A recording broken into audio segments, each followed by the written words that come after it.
Okay, you rascals. Y'all gather around now. Out of the shadows of time and the unexplainable forces of nature comes the mystical Tenali Rama. Guardian of mountains and oceans, kindred spirit of the animal world, mischief maker for all children who cross his path. This here is a tale my granddaddy used to tell me of the mysterious forces that work in our lives. It's the story of a little girl named Gabby, her giant brother Grant, and a dog named Sugar who's sweeter than all the candy you could buy in the world. Their big adventure began one day when Gabby was out taking a walk. She was minding her business for a change, just shooting the breeze, when she found a little lost dog. Gabby couldn't believe her luck, for she had wanted a dog all her life. Could this beautiful creature be a gift from above? What could this mean? She swept up the Pomeranian into her arms and named her Sugar, because Gabby was known to have a sweet tooth. She was so excited she called all of her pals and told them to meet her at Baby Boogaloo's candy shop later so they could all play with her new best friend. Can you come over for a second? I got a plan to show you how I feel about perfection. Got plans to show you white sand and my method of hitting every line in my record. Let's go. It's like you know it, of course. Beautiful green eyes and a simple approach. You tell me what? That you love me the most. I need a kiss, baby doll, so you gotta come close. We're singing. Playing with you underneath the sun. Give me those kisses. I want your puppy love. Give me that puppy love.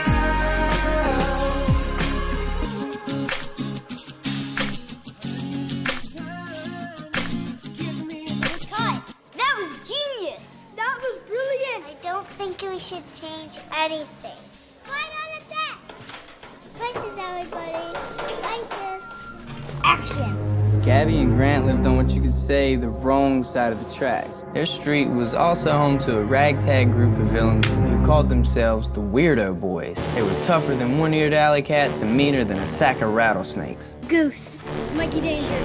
Black Eye. Charlie LaRock. Duck Duck. There are some people who just can't stand to see a smile on a sunshiny day, and those Weirdo Boys were those kinds of people. When Goose spied Gabby walking with Sugar and her friends to Baby Boogaloo's candy shop, her blood began to boil. Let's kidnap her little white dog and hold her for ransom. Cut! Great, but with a little more sparkle this time, like you're really a villain. Remember, her mother owns the studio. While they were lollygagging around and dancing like maniacs, in snuck the Weirdo Boys. They snatched up Sugar and took off like greased lightning before anyone could notice.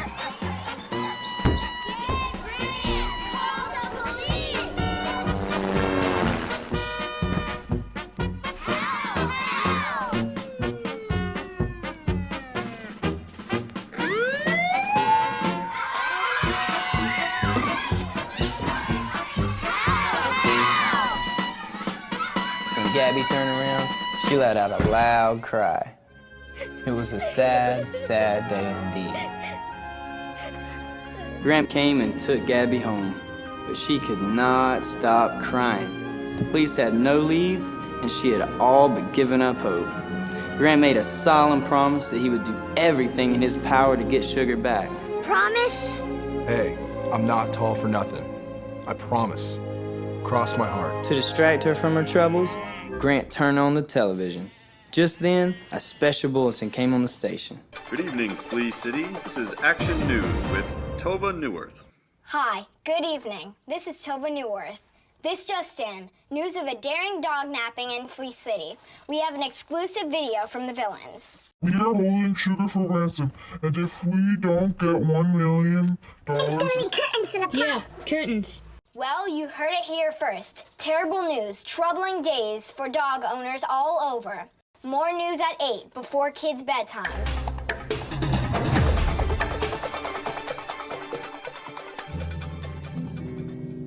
Now Grant had made his promise. What was he to do? He didn't have it in him to rob a bank, and he wasn't likely to win the lottery. As Grant lay in front of their house, trying to figure out how he was going to get money for Sugar's ransom, a delivery truck came flying by and swerved to miss him. It hit a bump, and boxes of the most beautiful Moncler jackets came flying out of the back. They fell to the ground, covering him like a blanket of snowflakes. Grant glanced left, looked to the right. Although he knew the coats weren't his, he jumped up lickety-split and grabbed them by the armful. Everybody loved those coats, after all. He knew he'd be able to sell them in no time. Word spread fast that there were coats to be had at Grant and Gabby's place. The whole neighborhood came out to get the goods.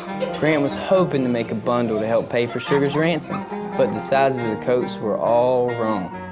Little Lucy ended up in an extra large, and tough boy Tommy tried to squeeze into an extra small.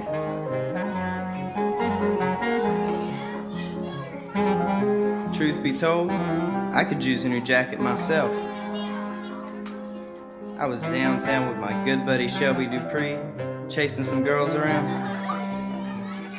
Next thing I know, he's borrowing my jet black Moncler jacket to put on the shoulders of his lady love, Trudy Clementine.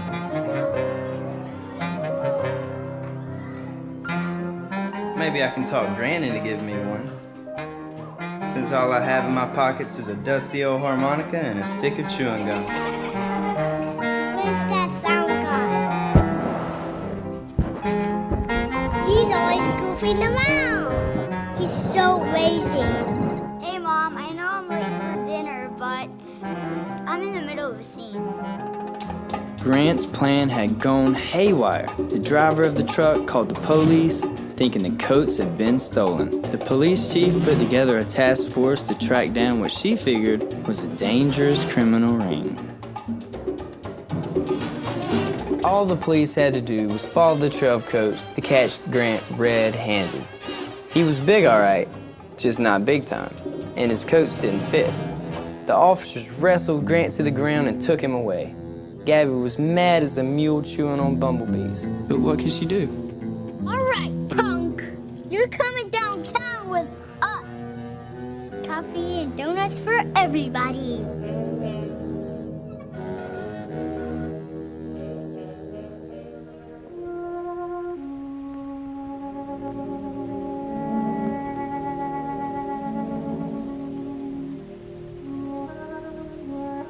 That night, Gabby had terrible dreams of Grant, all alone in his cell.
Shocking developments in the story of Sugar, the missing puppy, stolen in plain sight today at Boogaloo's candy shop.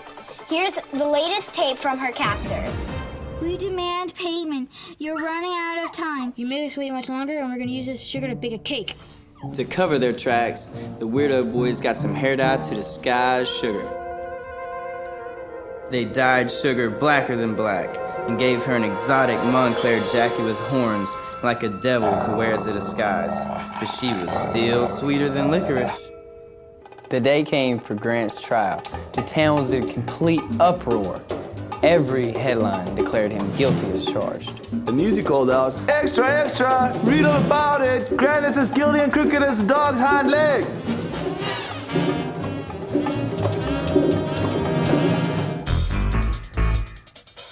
Tonight on Flea City Court TV, Judge Caroline tries Grant, the accused Moncler jacket thief. Is he innocent? The jury doesn't think so. Stay tuned. You're going to jail for a long time, buddy, immediately. This is the defendant, Grant. He says he didn't steal the jackets. He says they fell down on him and his friends like giant fluffy snowflakes from the sky. He insists he is innocent. He's accused of possessing stolen property and false pretenses. You're in big trouble, Grant.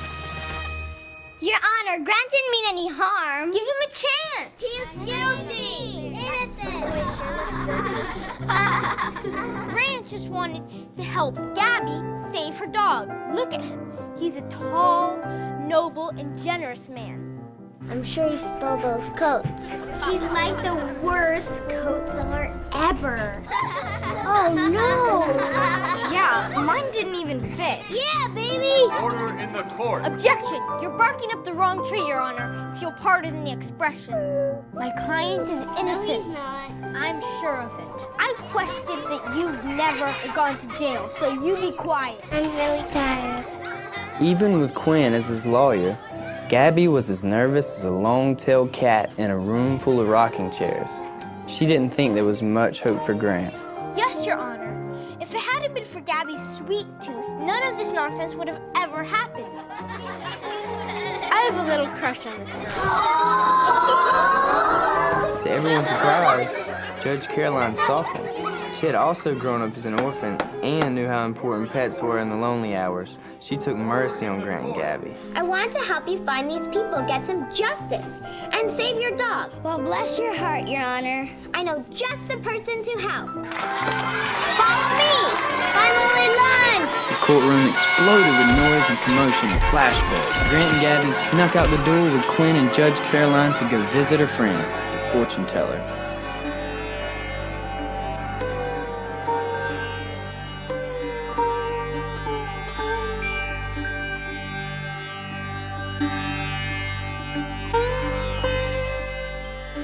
Now, Madame Moreau, the fortune teller, was very fabuloso, a real fashion victim. Everyone crowded to see what mysterious journey Madame Moreau would take them on to find the sweet-toothed dog for the sweet-toothed girl.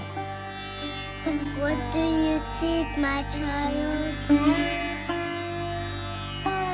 Get it together. We don't have all day here. I have a TV show to tape in an hour. Well, I am going to consult this precious little book I found.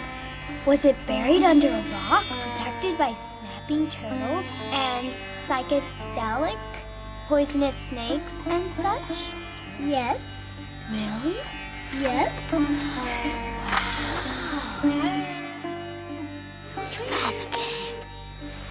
Listen, I think we found the gang. Come on. Listen, I think we found the gang. Come on. Well, it's about time. Well, it's about time. Police officer, how you doing? Police officer? I didn't say that line. That's great. Cut. That's the best acting I've seen in hours. Who's that girl's publicist? I wonder where she got her dress. I think we should write that line. Yeah, good idea. Everyone raced outside faster than an ice cream cone melts in July. As they approached the weirdo boy's hideout, Duck Duck raised the alarm, and the whole gang took off faster than a shiver of sharks. I do declare, you should have seen them go.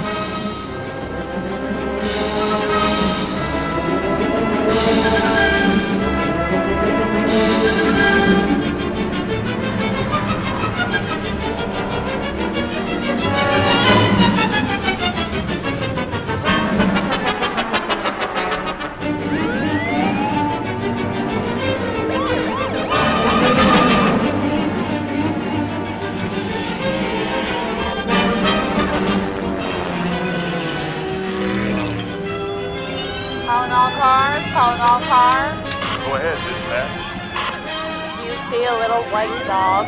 No, but I see a black dog in one of those fancy Moncler jackets with horns. Be careful, Car 7. Those weirdo boys aren't dangerous.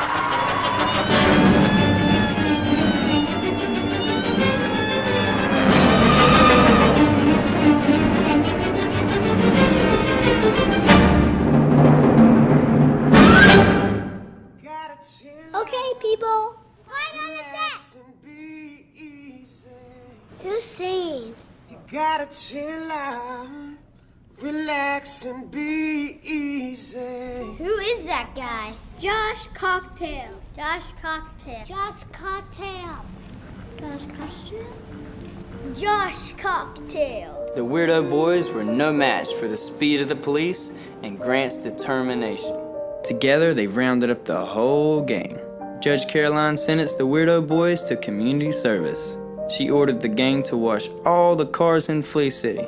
Gabby arrived breathless with her friend Nova, but she was crestfallen when they brought Sugar to her. That's not my dog. Sugar is white. Patient, my child. Look up to the sky and make a wish.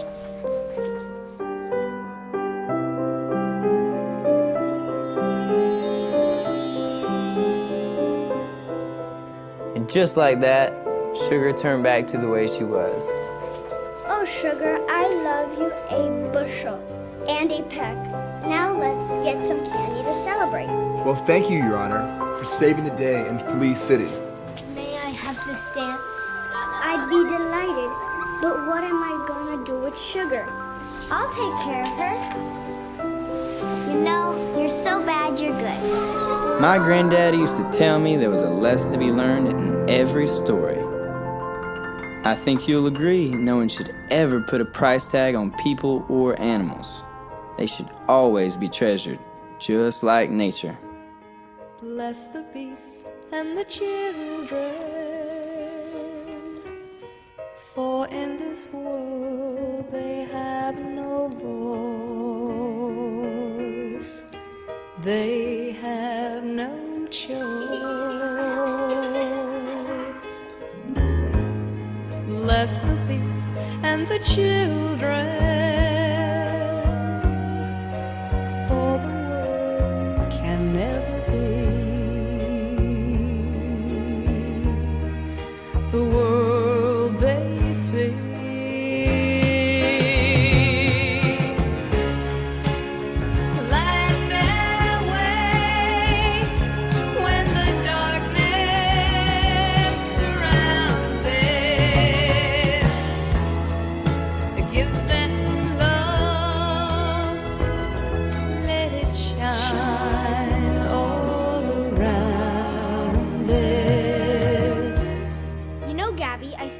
Latin, Greek, Spanish, English, and I think that's it. Oh, and Mayan hieroglyphics, Egyptian hieroglyphics, and I'm learning Chinese for school. Thank you. Boy, Quinn, that sure is a lot of languages. Gabby, you sure are a lucky girl.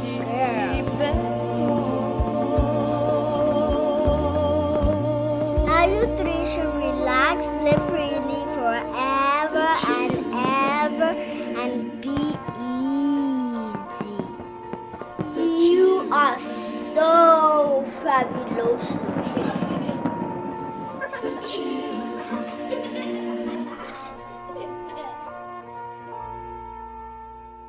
We wrote this little song for you guys.